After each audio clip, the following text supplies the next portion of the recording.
Yeah, I mean, credit to Wisconsin. That's like I told our team afterwards, that's a team that has championship culture and championship habits.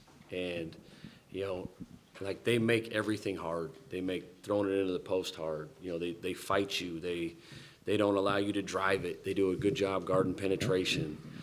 They box out. There's very few errors, and that shows how well coached they are.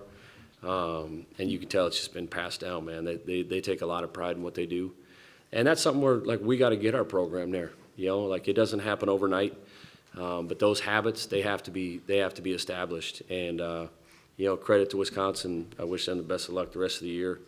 But I thought, we did some. You can't get sloppy and turn the ball over like we did early.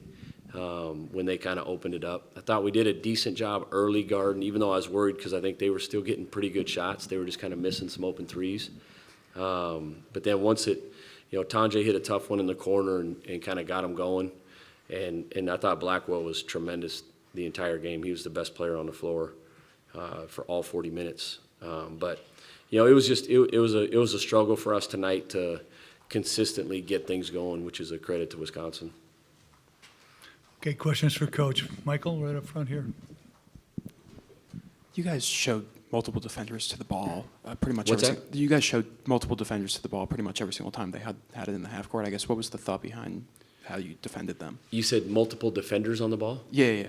Yeah, we had to, in the post, they're really good. If we play them one-on-one, they were going to score. And so we had to figure out different ways to come down and double them.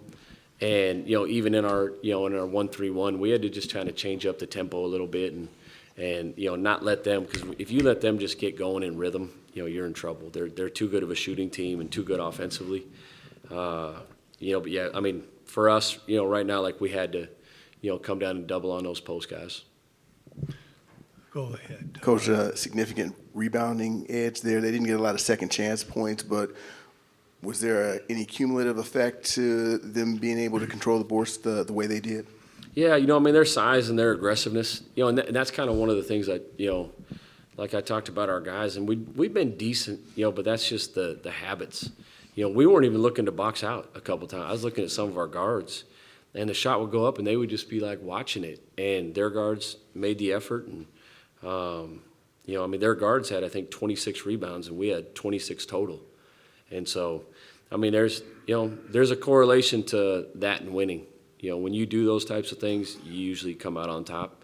And we didn't deserve it. If you're not going to do the hard things, consistently, it's going to be even harder to beat some of these teams in this league. Right up front here, Coach. Coach, when you say championship habits and I believe championship culture too, what are those characteristics that you saw in Wisconsin tonight and just all season too? Yeah, I think their urgency. A lot of people talk about their offense, and they're phenomenal offense. They share the basketball. They always have three guards on the floor that can make ball screen reads, and they're bigs. They can spread you out because they can pop and shoot. But if they roll you down if you switch, they score on the block. But it seems like they always find the hole in your defense.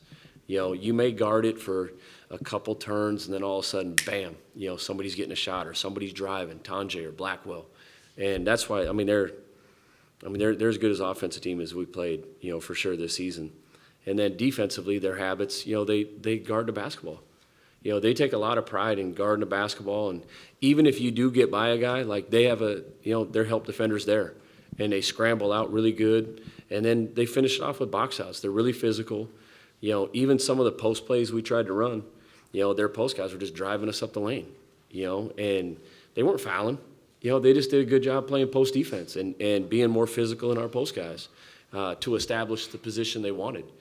So instead of catching the ball at 4 or 5 feet, we're catching the ball at 8, 9 feet. And it's a totally different shot. But, like I said, they do it every time. They're trained. They do it every time. It's not 75% of the time. And, and that's the championship habits.